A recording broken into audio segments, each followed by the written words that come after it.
नमस्कार, India news Uttar Pradesh Uttarakhand पर आपका स्वागत है। बड़ी बहस में मैं हूं आपके साथ हेमंत कुमार। कई दौर की बातचीत के बावजूद केंद्र सरकार किसान संगठनों को मनाने में नाकाम रही है। केंद्र का प्रस्ताव ठुकराते हुए किसान संगठनों ने दोनों प्रमुख मांगों पर टस से मस न होने की बात कही। वहीं कृषि क्षेत्र से जुड़े तीनों नए कानून पूरी तरह से वापिस हों और सरकार एमएसपी पर गारंटी कानून लेकर के आए। इससे कम पर किसान संगठन मानने के लिए तैयार नहीं है। किसान संगठनों ने चेतावनी दी कि आंदोलन अब और तेज किया जाएगा। 14 दिसंबर को पूरे देश में धरना प्रदर्शन की तैयारी है। दिल्ली और आसपास के राज्यों से दिल्ली चलो की हुंकार भरी जाएगी। वहीं बाकी राज्यों में अनिश्चितकाल तक के लिए धरने जारी रखे जाएंगे। 12 दिसंबर तक जयपुर दिल्ली और दिल्ली आगरा हाईवे को भी जाम कर दिया जाएगा। किसान नेता रिलायंस जियो से खासे नाराज भी हैं। उन्होंने कहा कि जियो के सिम पोर्ट कराने के लिए अभियान चलेगा। आंदोलन से जुड़े सभी किसान रिलायंस के सभी उत्पादों का बहिष्कार करेंगे। लेकिन कृषि कानून को रद्द करने की लड़ाई रिलायंस तक कैसे आई, ये समझ से परे है, क्योंकि किसानों की लड़ाई कृषि कानून के खिलाफ थी, न कि रिलायंस के खिलाफ। बहरहाल ये बड़ा सवाल यह है कि क्या किसानों का आंदोलन अब देशव्यापी होगा।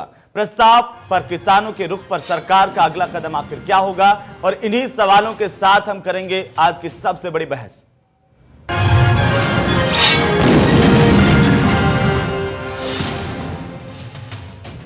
तो चलिए बड़ी बहस को आगे बढ़ाएं। उससे पहले किसान नेताओं ने आज क्या कुछ कहा है वो सुनिए।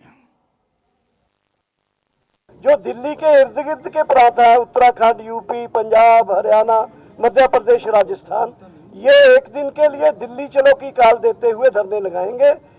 दूसरे देश के जो हिस्से है साउथ इंडिया, वहां वो लोग 14 तारीख के बाद भी इन धरने प्रदर्शनों को जारी रखेंगे अनिश्चित काल के लिए। 12 तारीख को पूरे देश में टोल प्लाजा जो है उनको फ्री कर दिया जाएगा, 12 तारीख को, एक दिन के लिए। और 12 तारीख को ही दिल्ली जयपुर दिल्ली हाईवे को 12 तारीख अल्टीमेटम है। उससे पहले भी हो सकता है, 12 से 12 तक तो वो जाम हो ही जाएगा। जियो के बारे में हमारे अध्यक्ष जी ने बता दिया। जियो यानी रिलायंस कंपनी के जो भी प्रोडक्ट एंड सर्विसेज हैं उनको बाइकाट किया जाएगा। जियो सिम के लिए काल दिया जाएगा उसका पोर्ट करवाने के लिए, और जियो के अदर प्रोडक्ट्स को है और उनके लिए। तो किसानों और सरकार के बीच में टकराव लगातार बढ़ता जा रहा है। किसानों की ओर से 2 टूक कह दिया गया कि तीनों कानून वापस लिए जाएं, तब तक किसान मानने वाले नहीं हैं। किसानों ने अपने आंदोलन को और ज्यादा तेज करने की बात भी कही है। साथ ही साथ रिलायंस जियो के उत्पाद का बहिष्कार करने का ऐलान किसान नेताओं की ओर से आज किया गया। आखिरकार जियो तक ये लड़ाई कैसे पहुंची, रिलायंस तक ये लड़ाई क्यों पहुंची और कैसे पहुंची, इसको भी हम जानने की कोशिश करेंगे। वहीं किसान नेताओं का ये कहना कि अब किसान इसमें पीछे हटने वाले नहीं हैं, इसे किस तरीके से समझा जाए। क्या आने वाले वक्त में यह टकराव और ज्यादा बढ़ने वाला है, या सरकार ने जो लचीला कदम उठाया है, जिस तरीके से सरकार के रुख में लचीलापन आया है, उससे भी एक कदम आगे बढ़कर के क्या सरकार आने वाले दिनों में कहेगी कि हम किसानों की मांगों को स्वीकार करते हुए ये कानून वापस लेते हैं। हालांकि अब तक सरकार ने यह साफ किया कि कानून वापस नहीं होंगे, संशोधन के लिए सरकार तैयार है।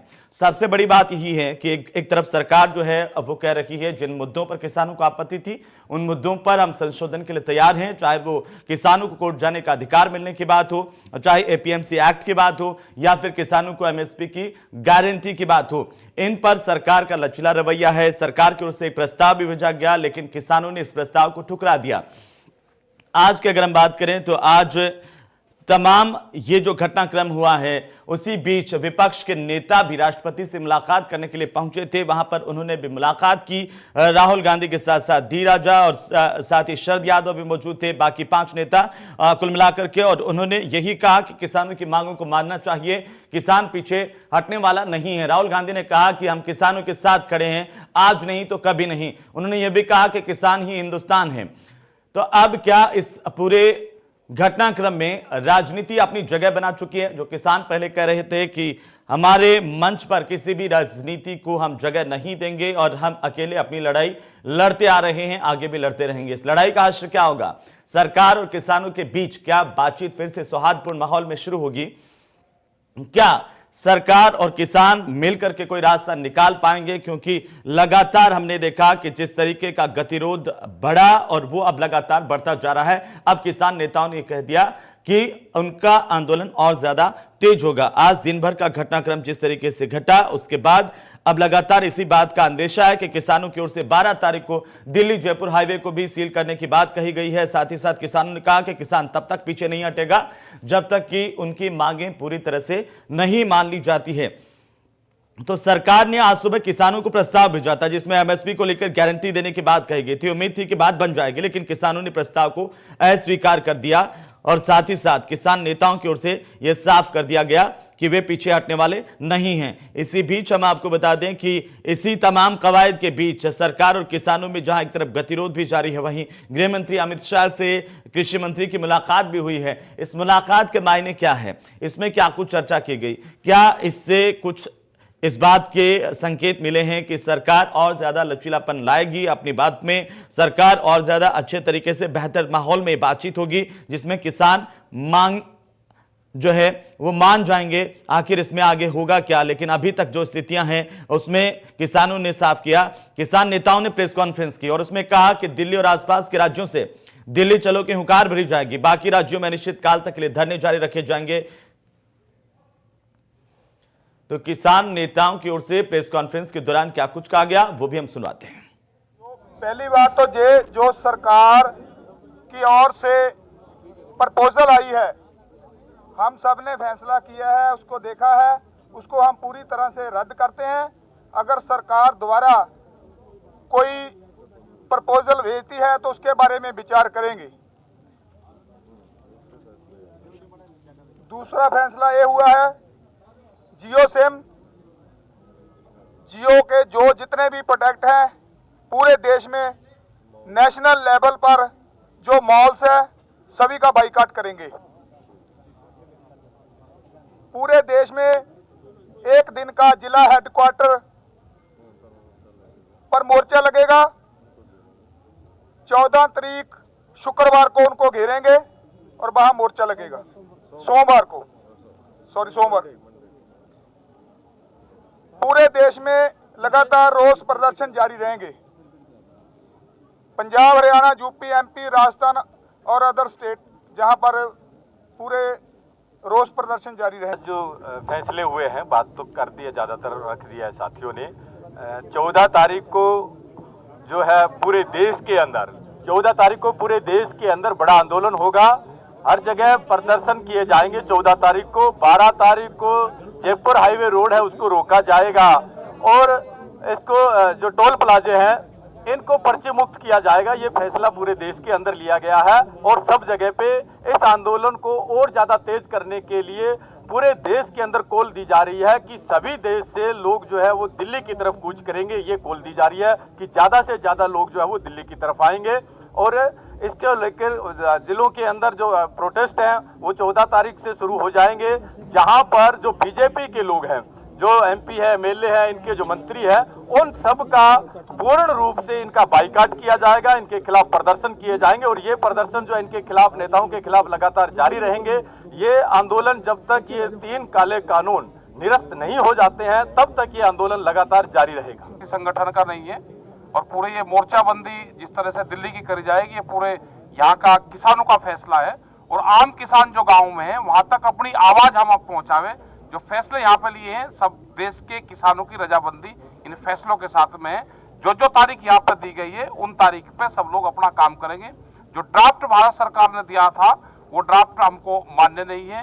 3 बिल हैं, मेन रूप से उनके बिल वापसी नहीं होते ये आंदोलन जब तक जारी रहेगा। और चीजों पे जो होगी इसके बाद में बातचीत सरकार से होगी नहीं होगी, उनका नया ड्राफ्ट आएगा, उसके बाद में बात उनसे कब होगी वो आने वाले टाइम पे ही पता चलेगा।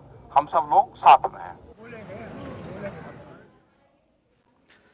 तो आखिरकार 5 दौर की बातचीत जो अभी बेनतीजा रही है, अब आगे क्या बातचीत हो पाएगी ये तमाम तथ्य हैं, लेकिन किसानों ने इस बीच साफ कर दिया कि उनका आंदोलन और ज्यादा तेज होगा जब तक सरकार उनकी मांगे नहीं मान लेती। आज इसी पर हम बड़ी बहस करेंगे। हमारे साथ एक खास पैनल है। मैं आपका परिचय करवा दूं, गौरव मिश्रा हमारे साथ हैं, भारतीय जनता पार्टी के प्रवक्ता, साथ ही साथ उमा शंकर पांडे साहब हैं, आप प्रवक्ता कांग्रेस पार्टी के, आशीष यादव हैं भारतीय किसान यूनियन के नेता। आप सभी का बहुत बहुत स्वागत है। और सबसे पहले गौरव मिश्रा, आप ही से शुरुआत, क्योंकि अब आखिर आगे क्या है? सरकार की तरफ से एक लचीला रवैया अपनाया गया, किसानों को कहा गया कि वो एक प्रस्ताव देते हैं, किसान इस पर सहमत नहीं हुए, उन्होंने ठुकरा दिया, आगे क्या? देखिए, सरकार का रवैया शुरू से, ये तीनों एक्ट जब बनने की प्रक्रिया चल रही थी, वो किसान हितैषी थी और किसानों के प्रति सरकार का रवैया हमेशा किसान हितैषी रहा है। मुझे लगता है कि आज सरकार ने जो अपना रुख साफ किया है और जिस तरीके से प्रस्ताव रखा गया, जो शंकाएं थी किसानों की, चाहे वो एमएसपी को लेकर के हो या फिर वाद के स्थिति में ट्रिब्यूनल और कोर्ट को लेकर के हो, ये सभी पक्षों पर सरकार ने अपनी मंशा को क्लियर किया है। मुझे लगता है कि आने वाले समय में एक ठोस प्रारूप उसका देखने को मिलेगा। परंतु जिस तरीके से इस आंदोलन में जो इनोसेंट किसान है, उसमें जिस प्रकार से राजनीति,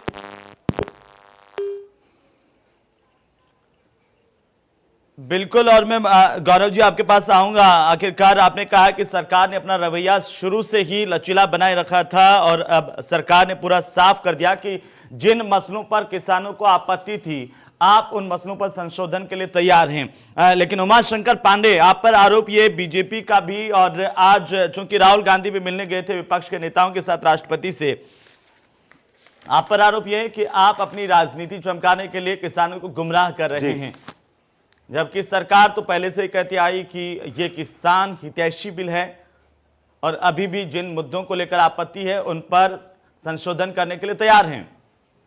उमा शंकर पांडे साहब,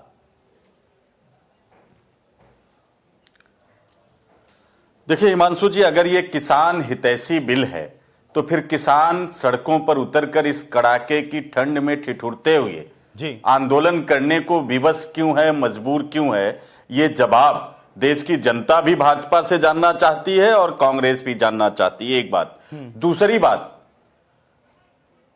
कांग्रेस पार्टी अगर किसानों के साथ खड़ी है, अगर यही भारतीय जनता पार्टी के राजनीति की परिभाषा है कि किसानों के साथ किसी को खड़ा नहीं होना चाहिए, तो हम बार बार राजनीति करेंगे, क्योंकि हम किसान के साथ डे वन से खड़े थे और खड़े हैं। इसके पहले मोदी सरकार के 2014 के पहले कार्यकाल में इन्होंने भूमि अधिग्रहण बिल लाया था और उस समय भी राहुल गांधी जी किसानों के साथ खड़े थे और इनको भूमि अधिग्रहण बिल वापस लेना पड़ा था। तब भी ये यही तर्क दे रहे थे कि ये किसानों का हितैषी बिल है, इससे उनको ठीक ठाक मुआवजा मिलेगा। बाद में इनको वो कानून बदलना पड़ा था। मैं दावे के साथ कह रहा हूं कि किसान ना डरने वाला है, ना पीछे हटने वाला है। भारतीय जनता पार्टी को कारपोरेट का हितैषी ये जो बिल उन्होंने कारपोरेट के दबाव में लाया है, ये इनको वापस लेना पड़ेगा। आप समझिए कि जो मार्केट है, उस मार्केट में अंबानी जी, अडानी जी और रामदेव जी पहले से ही हैं, लेकिन उस तरीके से उनको फायदा नहीं मिल पा रहा है। वो इस पर कब्जा करना चाहते हैं, जिस तरीके से दूरसंचार के क्षेत्र में रिलायंस जियो ने कब्जा किया है, उसी तरीके से कृषि उपजों के मामले में भी अंबानी और अडानी जी कब्जा करना चाहते हैं। इसलिए आप पूरे बिल को समग्रता में अगर तीनों कानून को देखेंगे तो पूरी तरीके से उनको छूट दे दी गई है। आप देखिए कि चाहे वो 1955 का इसेंशियल कमोडिटी एक्ट को खत्म करके इन कृषि उपजों का असीमित भंडारण का अधिकार दे दिया गया हो, चाहे वो कॉन्ट्रैक्ट फार्मिंग के माध्यम से किसानों के खेत को लेकर अपने ढंग से उस पर खेती करने की बात हो, और चाहे ये तीसरा एमएसपी और एपीएमसी को खत्म करने की साजिश का मामला हो, ये तीनों ये बताते हैं कि कारपोरेट जगत जैसे चाहे वैसे कृषि उपजों को खरीदे, पैदा करे, भंडारण करे, इस पे सरकार का कोई नियंत्रण हिमांशु जी नहीं रह जाएगा। और इस खेल को किसान समझ रहा है, इस कारण जो है किसान आंदोलनरत है। अगर ये राजनीति है हमारी, तो हम राजनीति कर रहे हैं, हम अराजक भी हैं। आपने किसानों को आतंकवादी कह दिया, आपने किसानों को भारत विरोधी कह दिया, आपने उनको खालिस्तानी कह दिया। जो भी आपके खिलाफ बोलेगा, जो भी अपनी आवाज उठाएगा, आप उसको देश विरोधी कह देंगे। ये आपका चेहरा, आप ये करते रहिए। लेकिन हम किसानों के साथ खड़े हैं, अन्नदाताओं के साथ पांडे खड़े साहब, हैं, तो हम पूरी पांडे साहब, ताकत से खड़े रहेंगे। पांडे साहब, जी हिमांशु जी, ये जी हेमंत कृषि जी। सुधारों की बात तो आप ही के राज में हुई थी, यूपीए के शासन में ही उठी थी, और आज जो शरद पवार आपके साथ राष्ट्रपति से मुलाकात करने जा रहे हैं, उनकी चिट्ठी भी सामने है सबके।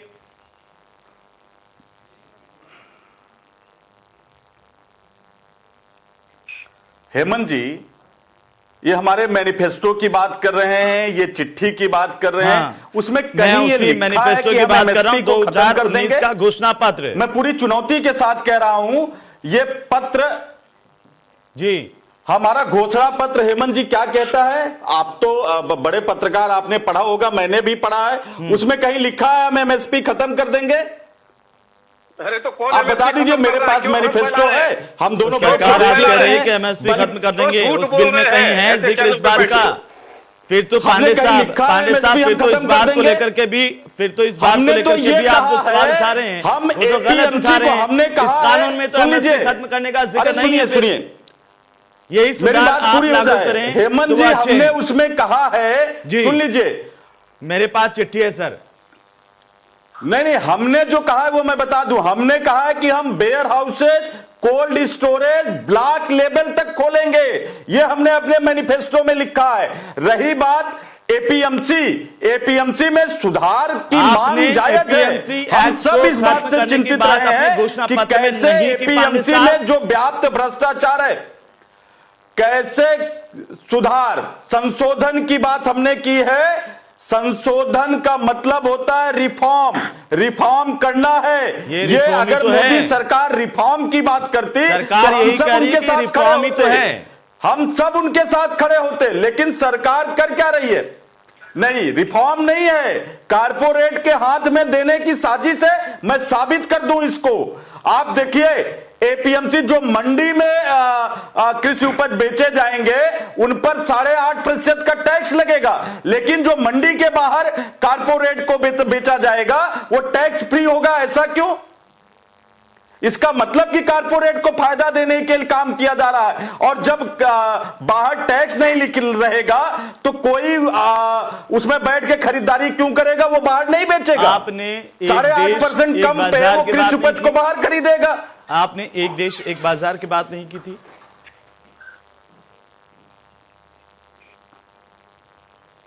हेमंत जी, हमने तो नहीं किया, हमने तो नहीं पढ़ा। हां, यह है कि पहले भी यह था कि उत्तर प्रदेश का कोई किसान वो आढ़तियों को भी बेचता था, वो गांव के छोटे व्यापारियों को भी अपने सुविधा के हिसाब से बेचता था। ये कह देना एक देश में कहीं भी बेच दीजिए। मैं कह रहा हूं, लखनऊ का मोहनलालगंज का कोई किसान जो कि सीमांत और लघु किसान है, और देश 86% ऐसे ही किसानों का है। चलिए ठीक है, मैं मान लीजिए कि उसके पास 20 क्विंटल एक्स्ट्रा गेहूं है, वो चिट्ठी भी मेरे पास है, जो शरद पवार की चिट्ठी का जिक्र आप कर रहे हैं, कानपुर वो चिट्ठी भी मेरे पास है। 2019 का घोषणा पत्र भी हम सबने पढ़ा है। कांग्रेस पार्टी का कहीं भी बेचिए। आशीष यादव जी, ये आंदोलन किसानों का कुछ मुद्दों को लेकर के था जो सरकार ने कानून बनाए थे।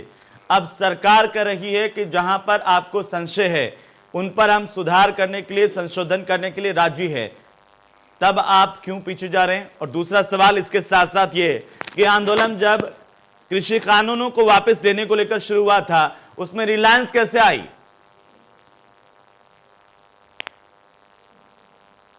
आशीष जी, देखिए हेमंत जी, ये आंदोलन काफी दिनों से, देखिए हेमंत जी, मैं आपको बता दूं, ये आंदोलन जब से चल रहा, जब ये कानून लागू हुआ था, हरियाणा और पंजाब के किसान बहुत पहले से ही इसका विरोध कर रहे थे। और इसके विरोध में पूरे भारत को, किसानों को तब पता चला जब ये कानून बन के लागू हो गया, और कानून बनने के बाद भी किसानों को कोई फायदा नहीं हो रहा था। अभी मैं आपको बता दूं कि उत्तर प्रदेश सरकार ने धान का रेट 1868 रुपये घोषित किया, और किसानों का धान 800 रुपये से लेकर के 1000 रुपये तक को बेचना पड़ा मजबूरी में। और अगर इनके कानून में इतना दम होता तो MSP पे बिकता धान, किसानों को फायदा होता, क्योंकि हम लोग 85% जो किसान भारत में छोटा किसान है, हम लोग उसमें से आते हैं। हमें मालूम है कि कितना लागत लगता है और कितना हमें उस लागत का विपक्षी दल गुमराह कर रहे हैं।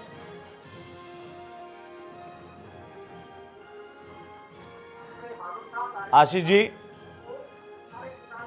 तो चलिए आशीष जी के पास वापस लौटता हूं। गौरव मिश्रा, कांग्रेस कह रही है कि आप किसानों को पूंजीपतियों के, उद्योगपतियों के हवाले कर रहे हैं, उनके दबाव में हैं।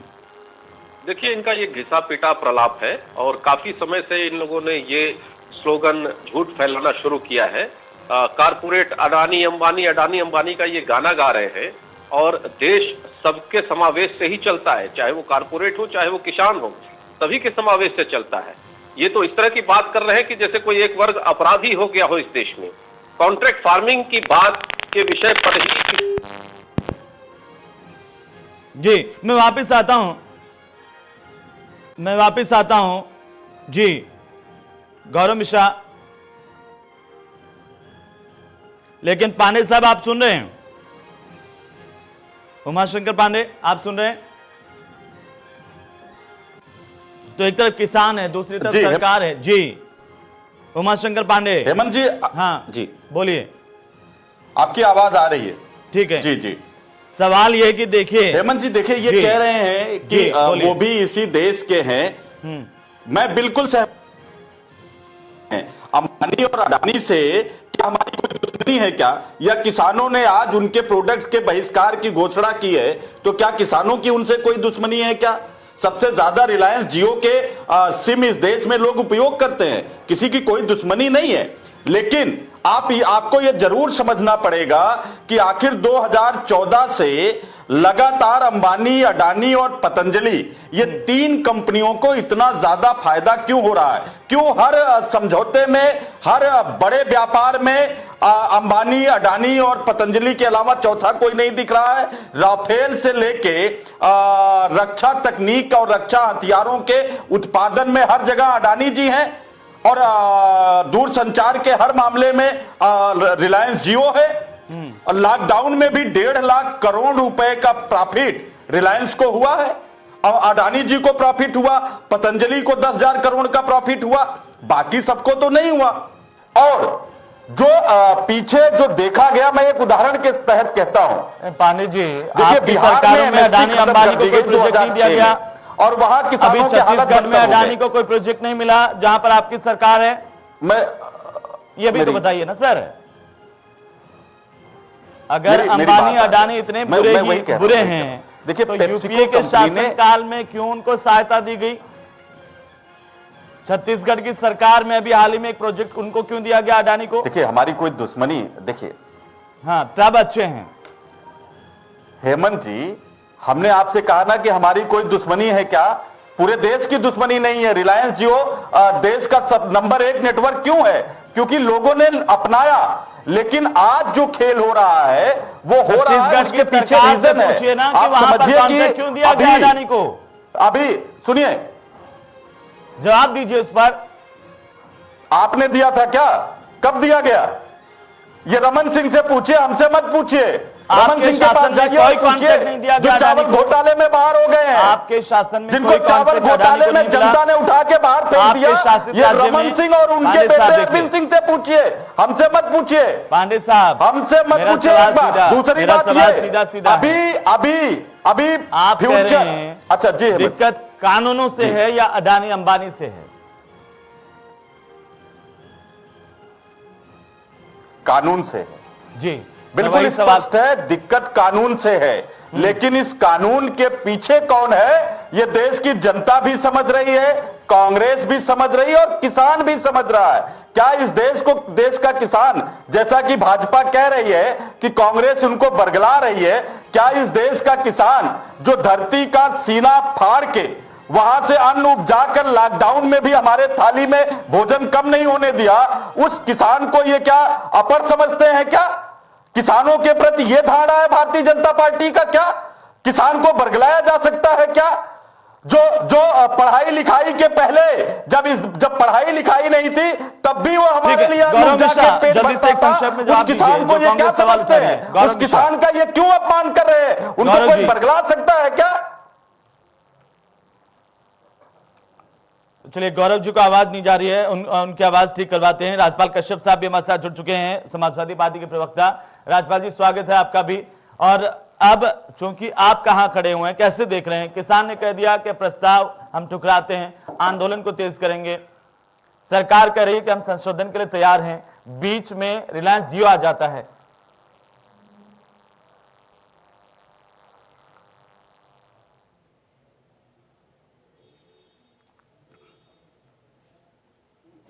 राजपाल कश्यप जी, सुन रहे हैं आप?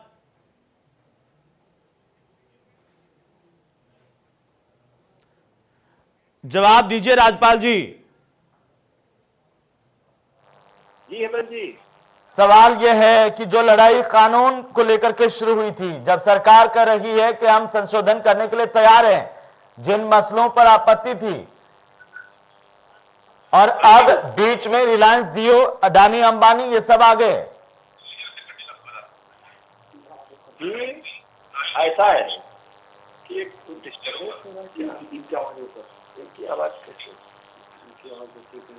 सुन रहे हैं आप मुझे? हाँ सुन रहे हैं, आपकी तो आवाज आ रही है। हाँ ऐसा बोलिए। है। हाँ क्या पूछ रहे थे आप बताइए।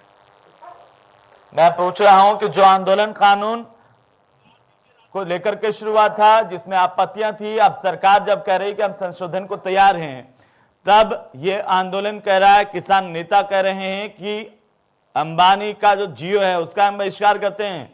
ये बीच में अडानी अंबानी क्यों आ जाते हैं?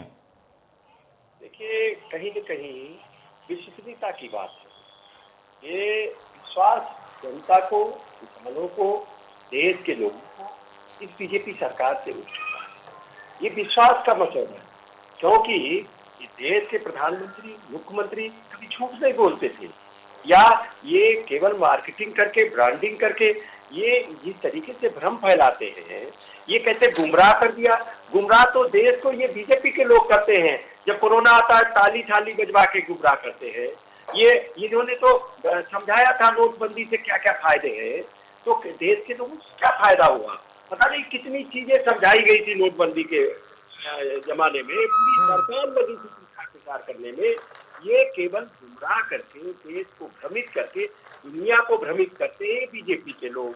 दूसरी बात, लेकिन आपको नहीं लगता कि कांग्रेस भी इसमें राजनीति कर रही है कि जो कांग्रेस 2019 में कृषि सुधारों को लेकर के बात करती थी, इसी तरह के सुधारों की बात करती थी, घोषणा पत्र में भी एपीएमसी एक्ट को लेकर के जिक्र किया था, वही कांग्रेस आज कह रही है कि हम किसानों के साथ खड़े हुए हैं, किसान पीछे नहीं हट सकता।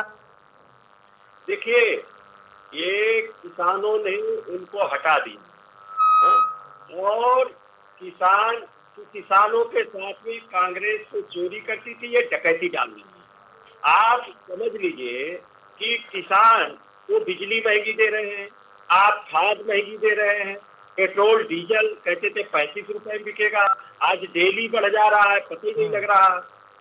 तो ये किसानों की फसल जब पैदा होती है, धान आज पैदा हुआ है, खेतों में पड़ा है, या ट्रैक्टर ट्रालियों में पड़ा है, मंडियों में कोई नहीं खरीद रहा, और ये कह रहे हैं 1868 रुपए देंगे, आज 800-900 रुपए में भी नहीं मिल रहा। और दूसरी, ये किसान की आय दुगनी करने की बात कर रहे थे, तो ये लागत मूल्य निकाल लें और स्वामीनाथन की रिपोर्ट निकाल लें, उसको लागू कर दें, और दुगनी आय वाली एमएसपी लागू कर दें। ये कहते थे 15 लाख देंगे, आज तक नहीं 15 लाख आए। ये स्मार्ट सिटी बना रहे थे, देश में एक स्मार्ट सिटी नहीं दिखी।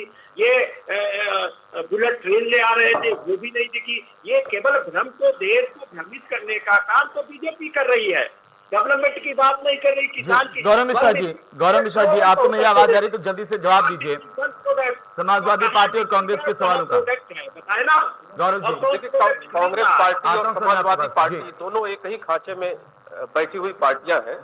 यही कांग्रेस पार्टी है जिसके नेता का वीडियो, कपिल सिब्बल जी का वीडियो पूरा वायरल है, पब्लिक डोमेन में, पूरा देश देख रहा है कि किस तरीके से वो वकालत कर रहे हैं इन्हीं कानूनों को लाने के लिए। शरद पवार जी जब कृषि मंत्री थे तो वो वकालत करते थे इन्हीं चीजों को लागू करने के लिए। आज सरकार हमारी उन सभी शंकाओं को बहुत खुले दिल से, खुले मन से किसान नेताओं के साथ बात करके उसको सुधार करने की प्रक्रिया। बिल्कुल गौरव जी, लेकिन आशीष यादव, अब आखिरकार किसानों के पास में विकल्प क्या है? क्यों सरकार की बात पर राजी नहीं हो रहे हैं? जब आप उन्हीं मुद्दों को लेकर के कहते थे कि हमें कोर्ट जाने का अधिकार चाहिए, हमें एपीएमसी एक्ट चाहिए, हमें चाहिए कि एमएसपी की लिखित में गारंटी दे, और सरकार कह रही कि हम दे रहे हैं।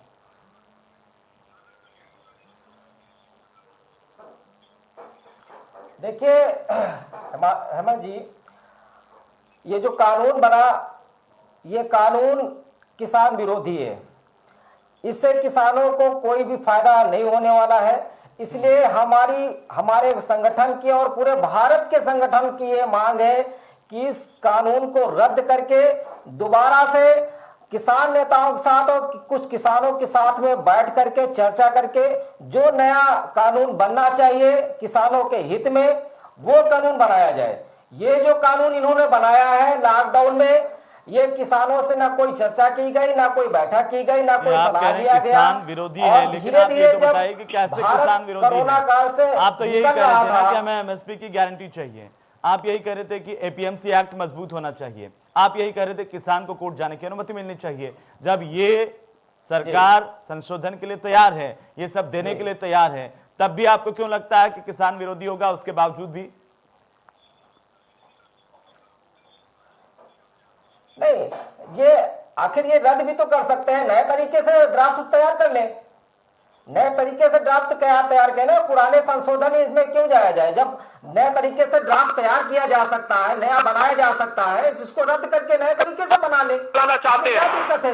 अस्थिरता फैलाने नहीं देगी ये केंद्र सरकार। देश की जनता सरकार के साथ है, प्रधानमंत्री मोदी जी के साथ है। गौरव जी, एक मिनट उनकी बात सुन लीजिए। आशीष जी, मेरा सवाल तो ये था, जो आप चाहते थे उस पर सरकार जब राजी हो गई तो आप राजी क्यों नहीं हैं?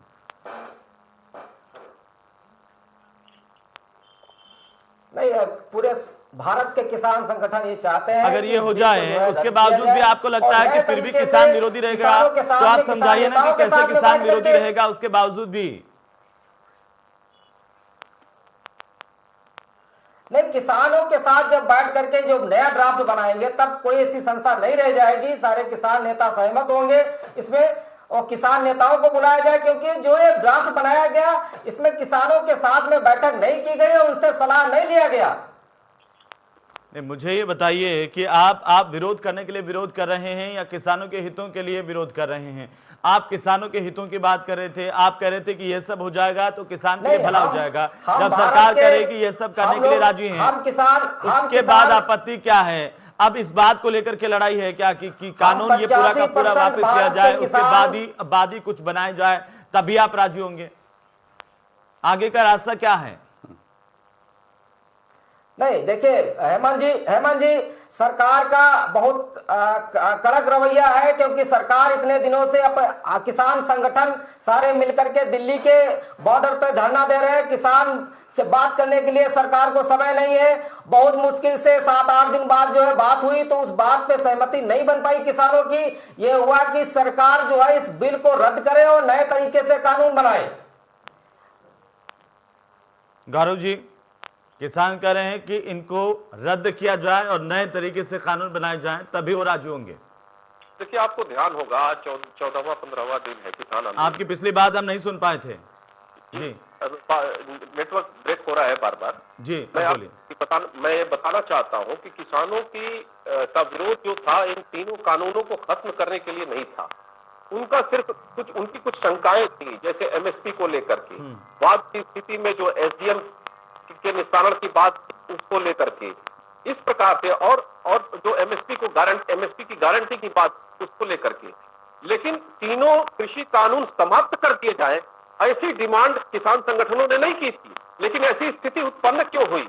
आज ये अपने हाथ से पूरा आंदोलन बिखरता हुआ क्यों दिखाई दे रहा है किसान संगठनों को? उसका सबसे बड़ा कारण है कि विपक्ष अपनी राजनीति तलाश रहा है इस आंदोलन में। अपनी कोई जमीन तलाश रहा है आंदोलन में। देखिए, झूठ मत बोलिए गौरव जी, किसान आंदोलन कहीं से कमजोर नहीं हो रहा है, आप झूठ बोल रहे हैं। किसान आंदोलन कहां से कमजोर हो रहा है, बल्कि किसानों ने और तेज करने को कहा है, झूठ बोल रहे हैं। आने साहब सुनिए, मैं आ जाऊंगा ना आपके पास। साथ नहीं चाहिए, केवल भ्रम फैलाना चाहते हैं पूरे देश में अराजकता का माहौल और शाहीन बाग मॉडल के तर्ज पर पूरे देश में आंदोलन करना चाहते हैं, आम जनता का जनजीवन ठप करना चाहते हैं। इनकी सच्चाई को उजागर करना बहुत जरूरी है, क्योंकि आज किसान संगठनों के साथ माननीय गृह मंत्री जी ने बहुत साफ सभी बिंदुओं पर एक नोट जारी किया है और उस पर गंभीरता से सरकार काम कर रही है और मेरा ख्याल है कि वो रिजल्ट सामने आ जाएगा। उसके भगवान नहीं है अमित शाह, जनता के चुने हुए सेवक हैं। ये गरुड़ वाली भाषा मत बोलिए, अमित शाह भगवान नहीं है, गुरूर टूट जाएगा। आप धमका रहे हैं बैठकर, आप किसानों को धमकी दे रहे हैं, किसानों को गुमराह भीड़ के। पांडे साहब, आप यहाँ पर डिबेट में हैं, चुनावी सभा में थोड़ी हैं। इन्हीं एक्टों के पक्ष में सदन में इनके डिबेट करो, आप देखिए कैसे किसानों को अमित शाह भगवान है क्या? वो जो कहते हैं वो पत्थर की लकीर है क्या? कांग्रेस पार्टी भगवान है। आवाज स्पष्ट नहीं हो पा रही है। उसी सरकार को इसी देश की जनता ने चुना है, स्पष्ट बहुमत के साथ चुना है। भगवान ये बनने की कोशिश कर रहे हैं। आने साहब सुनिए, उनकी बात सुनिए। आप चिल्ला रहे हैं, जनता चुनती है तो जनता हटाती है, वही जनता की बात सुन लीजिए। आप गलत वही जनता सरकार से संवाद करना उसको होगा, भी जनता आखिरकार माने। उसी संवाद वो भी से इस ही देश की मामला जनता, हल होगा। किसान इस देश की जनता नहीं है क्या? किसान किसी और देश की जनता है क्या? आतंकवादी कह दिया आपने उनको, खालिस्तानी कह दिया आपने उनको, भारत विरोधी कह दिया आपने उनको। आपने बुलाया है, आपने पेरोल पे बुलाया है खालिस्तानियों को झंडा फहराने के लिए, आपने बुलाया है लंदन के दूतावास के सामने खालिस्तानियों को झंडा फहराने के लिए। गौरव मिश्रा कानून पर आइए, गौरव मिश्रा कानून पर आइए। गौरव मिश्रा, आतंकवादियों को आपने छोड़ा था, आतंकवादियों को दामाद बनाकर छोड़ने आगे दुकानदार, आगरा में रेड कार्पेट आपने बिछाया था मुशर्रफ के लिए। नवाज शरीफ को शपथ ग्रहण में नरेंद्र दामोदर दास मोदी ने बुलाया था, कांग्रेस ने नहीं बुलाया था। कांग्रेस देश के साथ खड़ी होती है, आप कभी अंग्रेजों के साथ खड़े होते हो, कभी पाकिस्तानियों के साथ। आज वो गुल्लर साहब खड़े हैं चाइना के साथ, बोल नहीं पाते हैं चाइना के खिलाफ। आने साहब, आप कहाँ खड़े होते हैं, आप कहाँ खड़े होते हैं, ये भी सब जानते हैं। नसों में आने साहब एक मिनट शांत रहिए, पढ़ के देख लीजिए। आने साहब शांत रहिए। किसानों को खालिस्तानी बोलोगे, पांडे साहब शांत रहिए। ये किसान आपको पैरों से लात मार के बाहर कर देगा। अरे पूरी लात मार के सत्ता से, लेकिन उससे पहले तो सत्ता से इसी किसान ने आपको बाहर किया ना पांडे साहब। देश है, आतंकवादी नहीं है किसान। पांडे साहब, उससे पहले तो देश की जनता ने आपको बाहर किया। देश का किसान आपकी थाली में अन्न बेचता है। एक मिनट सुन लीजिए ना, आप अपनी बारे में बोलिए ना सर। आतंकवादी मत कहो। राजस्थान में आपकी सरकार है और राजस्थान में आज जिला परिषद के चुनाव में प्रचंड जीत भारतीय जनता पार्टी को मिली है। बहस उस पर नहीं है गौरव मिश्रा, बहस उस पर नहीं है, इस बात का जवाब दीजिए। किसानों की समस्या का समाधान कैसे होगा? गौरव मिश्रा इस बात का जवाब दीजिए। का चुनाव हार गया उसको भी बोलो। पांडे का ऑडियो डाउन कीजिए। नागपुर में क्यों हारे जहां आरएसएस का पांडे साहब चुप हो जाइए। पांडे साहब, मुझे आपकी आवाज को कम करवाना पड़ेगा, आप चुप हो जाइए, सुन लीजिए उनकी बात को। गौरव मिश्रा उस पर इधर उधर नहीं जाते हैं, सीधी बात, आखिर इसका हल क्या है? नहीं देखिए, नहीं आतंकवादी कहेंगे किसानों को तो मुझे पीड़ा होगी, मुझे सख्त ऑब्जेक्शन है ऐसे शब्दों पर। ये आप लोगों ने कराया है, निर्दोष किसानों के ऊपर राजनीति करने का काम आप लोग कर रहे हैं। अपना आपस में मत कीजिए, आपस में मत कीजिए। गौरव मिश्रा जवाब दीजिए, मेरे सवाल का जवाब दीजिए। गौरव मिश्रा मेरे सवाल का जवाब दीजिए। पांडे साहब एक मिनट शांत रहिए। पांडे साहब आखिरी बार बोल रहा हूँ, शांत रहिए। पांडे साहब आखिरी बार बोल रहा हूँ, शांत रहिए। कोई आतंकवादी नहीं कह रहा है यहाँ पर, नहीं है ये देश को। आप आतंकवादियों के साथ खड़े होकर के बात करते हैं तो कुछ नहीं है, आपको कोई नहीं कह रहा है। राजनीति मत कीजिए फालतू की। करता है जिसको पांडे साहब भटकाइए मत, ये किसान का मुद्दा है। आपको अपनी चिंगारी दिख रही होगी, किसान समझता है अपनी बात को, इतना वो पहले कह चुका है। हमें किसी राजनीतिक दल की जरूरत नहीं है, हम अपनी लड़ाई खुद लड़ सकते हैं। गौरव मिश्रा हल क्या है, समस्या का समाधान क्या है? इतने दिनों से किसान बैठा हुआ है, ये जिम्मेदारी किसकी है? देखिए, किसानों ने इन लोगों को बेदखल कर दिया अपने आंदोलन से, साफ मना कर दिया कि इसमें अपनी रोटी सेकने की जरूरत वो नहीं छोड़िए ना है सर। और सरकार के साथ उनकी वार्ता है, सरकार उनके साथ बात कर रही है और समाधान भी निकाल लेगी, लेकिन इनको राजनीति का मौका नहीं देगी, इनको उपद्रव लेकिन फैलाने का कैसे मौका नहीं निकलेगा देगी। गौरव आज मिश्रा, आप कैसे ये बताइए, समाधान निकलेगा? मैं बता रहा हूँ, बातचीत- जी, जी, बोलिए राजनीति नहीं बोलिए। करनी है, जब एक तरफ किसान कह किसानों की चुका है, मदद करनी किसान कह है। चुका है कि हम हम राजनीति इसके नहीं टच से कर नस रहे नहीं होंगे, हैं। हम कि किसानों जब के तक साथ आप खड़े इन हैं। कानूनों को वापस नहीं ले लेते। पहली बात। दूसरी बात, किसान कह चुका है कि अब आने वाले दिनों में बीजेपी के नेताओं के घरों का भी घेराव करेंगे, बीजेपी दफ्तरों का भी घेराव करेंगे। यह आंदोलन और ज्यादा उग्र होगा।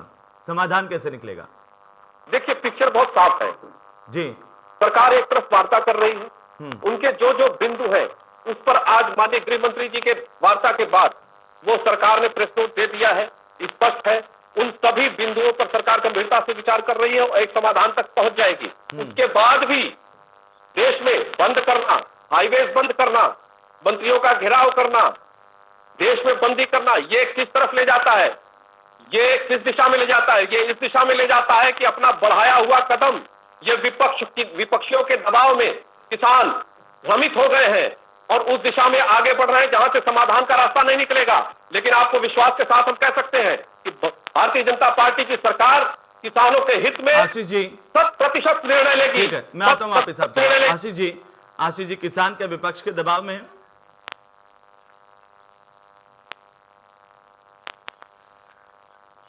हेमंत जी, मैं आपको जी। बता दूं, गौरव मिश्रा जी जो ये बता रहे हैं कि विपक्ष के दबाव में है और विपक्ष के दबाव में किसान आ गया है, किसान भ्रमित हो गया है, तो शायद गौरव मिश्रा जी भूल गए हैं कि पहले पूर्ववर्ती सरकारों को भी किसानों ने बनाया है और वर्तमान सरकार को भी किसानों ने बनाया है।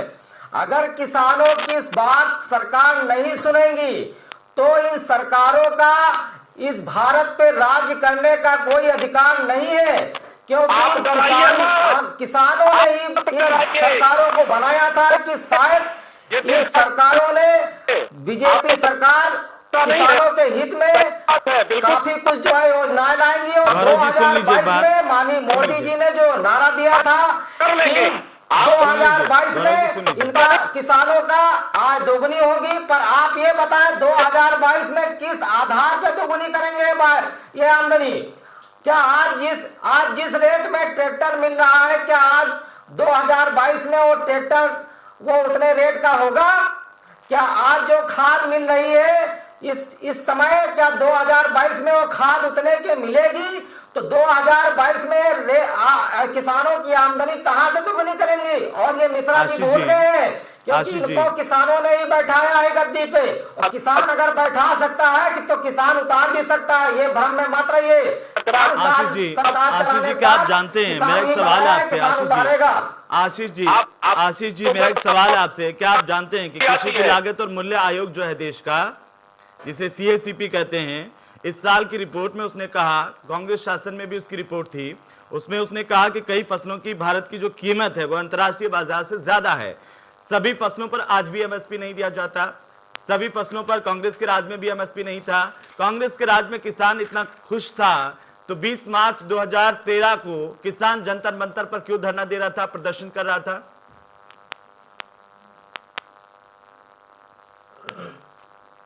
किसान कांग्रेस के राज में भी खुश नहीं था, इसलिए कांग्रेस को हटा करके बीजेपी को लाया गया। जी, बीजेपी से उम्मीदें थी किसानों को कि शायद यह सरकार किसानों के लिए जो अपने घोषणा पत्र में उन्होंने कहा कि संकल्प पत्र है, संकल्प पत्र में जो घोषणाएं की थी उसके आधार पे किसानों ने सोचा कि शायद बीजेपी किसानों के लिए बहुत अच्छा कार्य करेगी। पर ढाल के 3 पात, जैसे कांग्रेस वैसे भाजपा। उमाशंकर पांडे तो अपने आप को बहुत बड़े हितैषी बता रहे थे किसानों के। उमाशंकर पांडे, समाजवादी पार्टी कह रही है कि आपके राज में लूटा जाता था, इनके राज में डकैती हो रही है। किसान कह रहे हैं कि ना कांग्रेस ने दिया ना बीजेपी ने दिया। आज किसान अपनी लड़ाई खुद लड़ रहा है, तो आप उसके कंधों का इस्तेमाल करके वहां पर पहुंच जाते हैं। और आप जिस स्वामीनाथन रिपोर्ट की बात कर रहे हैं, पांडे साहब, उनके कंधे से कंधा मिलाकर उनके साथ खड़ा होते हैं। आप जिस स्वामीनाथन कमेटी की रिपोर्ट की बात कर रहे हैं, 2013 तक आपने क्यों नहीं लागू कर दी? बोलिए। जी, देखिए, मैं वहीं से बात शुरू करना चाहता हूं हेमंत जी। आप याद करिए, देश जब आजाद हुआ था, ये पढ़ना पड़ेगा, नई पीढ़ी को ये पढ़ना पड़ेगा, उस समय इस देश में खाने का अनाज भी नहीं था। केवल 7 मीट्रिक टन क्विंटल जो मीट्रिक टन गेहूं की खपत होती थी इस देश में। आज भी करता है। सुन लीजिए, हाँ बिल्कुल बिल्कुल बिल्कुल बिल्कुल, सुन लीजिए, हमने नहीं पैदा करके दिया, हमने हरित क्रांति के माध्यम से उन्नत बीज, उन्नत खाद, इन सब की स्थापना कराई और इसकी शुरुआत पंजाब से ही हुआ था। स्वामीनाथन जी, सुन लीजिए प्लीज, अब मुझे कहने दीजिए। स्वामीनाथन जी हरित क्रांति के चेयरमैन थे। कि आपने कोई खेत में हल चला करके हरित क्रांति कर दी हो। हम क्यों लेंगे? हम नहीं ले रहे हैं। आप कह रहे हैं हमने हरित क्रांति की। हम तो कह रहे हैं वही पंजाब के किसानों ने, हाँ वहां, अब सुन लीजिए, अब मेरी बात पूरी हो जाए। हाँ बिल्कुल, किसान ने की। सरकार क्या होती है? सरकार किसानों की सहयोगी होती है। आज सरकार किसानों के दुश्मनी में खड़ी है, कारपोरेट के हित में खड़ी है। यही तो लड़ाई है मेन।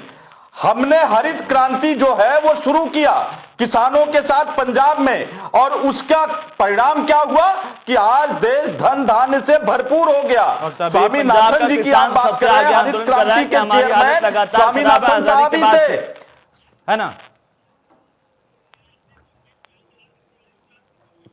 देखिए, आप समझिए, मैं जो कह रहा हूं इस तरीके से किसान तो कभी आंदोलनरत नहीं हुआ, किसान कभी सड़कों पे नहीं उतरा। आज किसान को क्यों उतरना पड़ा है? क्योंकि तब सरकार की मंशा किसानों को आगे बढ़ाने की थी। हरित क्रांति, श्वेत क्रांति, किसान कर्ज माफी, भूमि अधिग्रहण, 2013 में किसान जंतर मंतर पर क्या कर रहा था? सड़कों पर नहीं उतरा।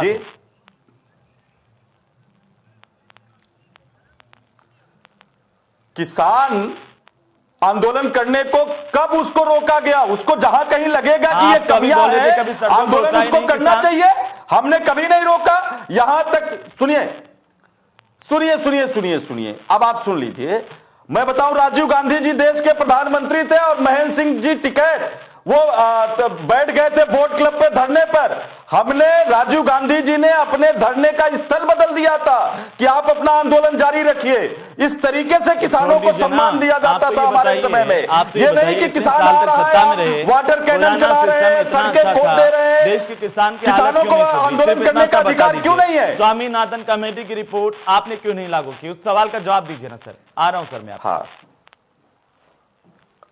मैं इस बात को, हेमंत जी पूरा सुनिएगा, बार बार मैं तमाम टीवी चैनलों में डिबेट में जाता हूं, लोग कहते हैं स्वामीनाथन क्यों नहीं लागू किया।